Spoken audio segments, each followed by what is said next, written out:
The Dokkaebbi's game.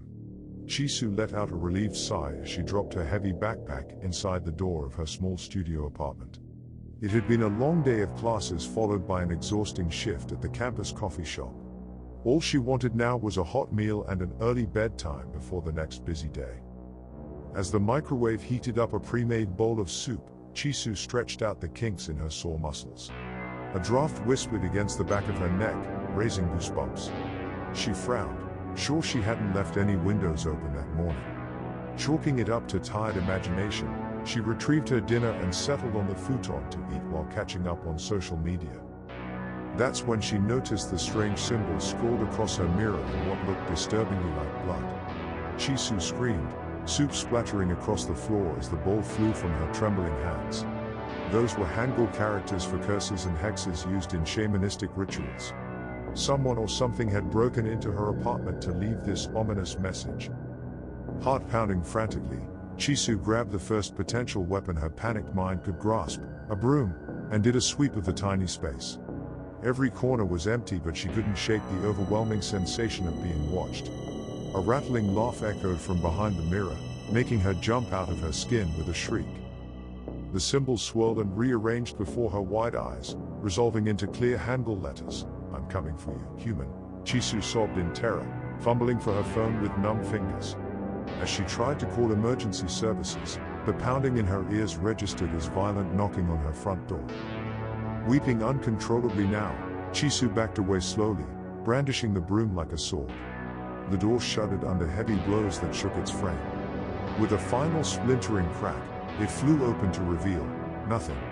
Jisoo stared into the empty hallway, pulse slamming deafeningly in her ears. A creak alerted her just in time to swing around in defense.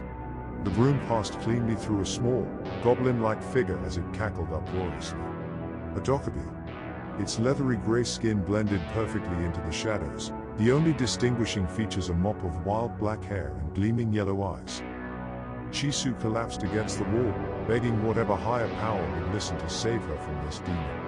Her mind just barely grasped her phone was still connected to emergency services, the operator speaking calmly but urgently to her unanswered pleas. The dokkaebi grinned, displaying a mouthful of jagged teeth, and waved a claw-tipped hand. Jisoo's world warped nauseatingly until she found herself sprawled on hard stone deep within a craggy mountainside. Above loomed an enormous cavern riddled with twisting tunnels barely illuminated by glowing mushrooms and floating lanterns. She scrambled away in panic from the dokkaebi materializing before her, its clothing and form now blending into this strange underworld landscape. "Welcome to my domain, human," it cackled gleefully. "Now the real games can begin. Let's see if you survive the night." Jisoo yelled for help until her voice broke, but this place was beyond any human jurisdiction. The dokkaebi vanished with another mocking laugh, leaving her utterly alone in the darkness. Trembling uncontrollably, Jisoo hauled herself to her feet and took a few unsteady steps. Better to keep moving than curl into a ball waiting for whatever torment this spirit had planned. She fumbled for her phone again on instinct, only to remember with despair it had no reception this deep underground. Her fingers brushed something unfamiliar in her pocket, a miniature lantern glowing with some enchanted light source. Clutching it tightly, Jisoo ventured deeper into the winding tunnels, praying she could find an exit before the dokkaebi's return. Every scraping or settling sound had her spinning wildly, imagining horrors lurking around each bend. She stumbled upon bones scattered across several cave mouths, the souls of unfortunate travelers long devoured. A gurgling drew her attention to a submerged section, phosphorescent algae forming letters on the lapping water. Tick-tock, time's running out. Panic stabbed through Jisoo afresh as she broke into a run, splashing through shallow puddles. The lantern threw dancing shadows across pale calcium deposits and fungi blooming in every hue. Her frantic flight became disoriented in the maze, hope fading with each identical-looking passageway. A low rumble built like thunder, pebbles raining down from high above. A cave-in. Jisoo scrambled back the way she came in terror, only to find the tunnel entrance had collapsed. She was trapped. The lantern flickered disturbingly and died, leaving her blind in absolute darkness. Jisoo huddled against the rocky wall sobbing for her life, waiting for the monsters to claw her to shreds. A tiny orange spark appeared in front of her face, resolving into the grinning visage of her tormentor holding a fresh torch. Time's up. You lose the game. I do hope you'll prove more entertaining than the last, it cackled gleefully.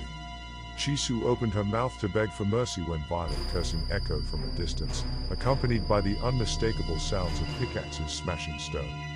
Tunneling rescuers. Seizing her chance, she butted the dokkaebi hard in the stomach with her shoulder and snatched the torch, feeling its talons rake her back as she fled screaming at the top of her lungs. Help me please. Over here. Her cries guided the salvation as they burrowed ever closer, the furious dokkaebi in hot pursuit through the narrow tunnels. Just as sharp teeth closed around her ankle, strong hands grabbed Jisoo and yanked her to safety. Dazed, bloody and half-conscious, she watched through a haze as the supernatural creature was driven back under an onslaught of heavy tools and blazing flames. Its unearthly wails and curses faded into the distance until only silence remained. When Jisoo woke again, she was swaddled in emergency blankets outside the cave entrance surrounded by rescuers. An ambulance whisked her safely away from that cursed place of nightmares. But deep within the mountain, glowing eyes still watched from the shadows, eagerly awaiting its next victim to play the eternal games.